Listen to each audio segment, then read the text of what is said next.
How stupid is that? Like, I'm taking advice from people. I don't care how I feel about them. I'm taking advice on them on how I should run my business. I ain't never done it.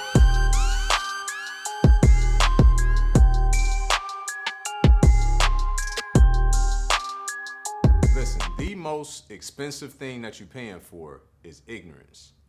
And I don't mean that to be condescending. We've all paid that same price. But what I'm telling you is this. The things that you don't know are the most expensive things that you're paying for in the form of missed out opportunity costs. So when I started investing in real estate back in 2006, and I thank God that I just started, right? Many people, they conceptualize, they internalize, and they do so much up here that they never do nothing down here.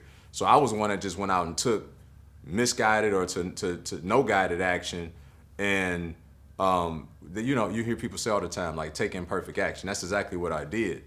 I went out and I started leveraging my refund checks in college, covering the down payment for people to buy the property from a friend of mine. And then when he flipped them the property, he'll give me a return on my investment. That's how I got started. So I quickly started buying rental property myself, 2006 and 7.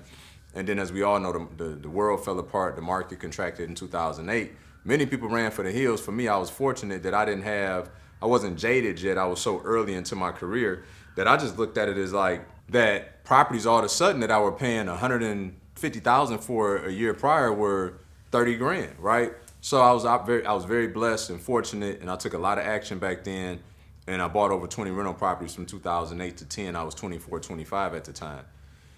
The problem, though, is while I was out being opportunistic, I was still ignorant to a lot of things that were costing me, right? I was ignorant to how to go out and create strategic partnerships and leverage other people's money.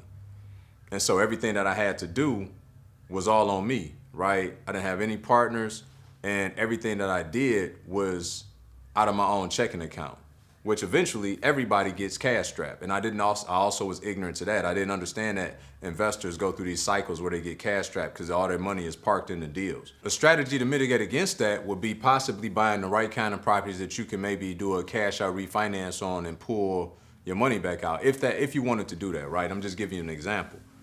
Well, back then, banks had stopped lending money and all of that, so that wouldn't have been a formidable strategy anyway at that point in time. But I'm just thinking forward, because the idea of buying cash flow well below market value is that at someday you would expect to exit and create and build more wealth. That's what all the wealthy has been doing for forever, right? Every 10 years or so we have a market cycle, and they're able to take advantage of that by buying low, ride the market up, generate cash flow, build wealth over time through equity, and then sell it at the top, start the process all over during the next market cycle, okay? So just a few examples of how ignorance was costing me. So I got to a point where, I got pretty good at buying these properties, doing what I thought was enough in renovations to make them habitable enough for people to move into them. And I was making a pretty good go at it, right? Seemingly, comparatively speaking to my peer group, I was killing it, okay? Now being on the other side and with a lot of real estate education and being around, others, and just having 17 years of experience myself, right? I look back and I laugh at that part of my career, although I was really doing good, seemingly. And, it's interesting that because of this ignorance, because I didn't understand, how the market really worked, because I didn't understand why things were so cheap, because I didn't understand how to go out and convey and articulate my business model to somebody that could have potentially become an investor. Because I didn't know all these things, right? It put me in a situation where these properties started needing a lot of work. And I'm talking HVACs and roofs, and didn't understand the dynamic of houses on the corner that had more of a tendency to flood. Didn't understand if there were, big trees in the backyard and the roots and what type of issues those caused in the sewing lines, and just a litany of things throughout this small portfolio that I built up that almost seemed like they all started to happen at the same time. Well, there was another thing I was ignorant to, and that was this thing called cash reserves, right? A lot of these things seem simple, and we live in the information age, so maybe you've been privy to them a lot more than I was at that day and time, but I just didn't know. And without coaching, you won't know. Without mentorship, you won't know. And without having somebody to glean from, you won't know. And that cost of ignorance is very expensive, so much so for me that when because I refuse to be a slumlord, right? Everything I still believe in is integral. I end up having to sell off my portfolio, 90% of it in a down market, 2012, 13, 14, before the market had recovered on that market cycle. And in doing so, you know, I end up, had I kept that same portfolio until the start of COVID, I would have exited and made about $2.5 million. So the thing that you have to consider is if you're going to plan on going out here and doing this business called real estate,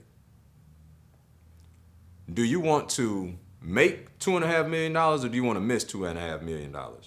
A lot of time that ignorance will determine which outcome that we receive. The 2.5 million that we make or the 2.5 million that we miss. So I'll leave that decision up to you, but I certainly felt responsible to give you the context of how, you know, we have to start looking at going out and making these incremental investments in our education, because education is beyond education, right? Education is, like I tell my students, I'm the navigation system, you driving the car. So it's beyond reading a book, it's beyond X's and O's. It's literally having a GPS showing you the best routes to travel, how to avoid the delays, how to avoid the detours, how to avoid the potholes so that you can get to your destination more efficiently and faster, right? And for me, oh my God, when I finally found out about mentorship, first of all, I did not have it early in my career because I didn't want it. I didn't have it because I didn't know it existed. This is why proximity, again, is so important, because my peer group at that time, nobody ever talked about seminars and mentorship. So it was 7, 8 years of me doing the business on my own until I finally found one. And when I did, I paid that. I was the fastest paying client they ever had because I had the weight of all of the deficiencies and the problems and the issues that I faced that I didn't have anybody to turn to other than the people that weren't doing the business. It's interesting how we don't think about this, right? When I think about it logically now, it's so stupid. But it never occurs to us when we're doing something and the advice that we're going to get are from people that aren't doing that, that should be a huge red flag. But because they're people that we know, trust, and love, we just assume that their advice is good counsel because we know, trust, and love, but they're not an expert in what we're doing.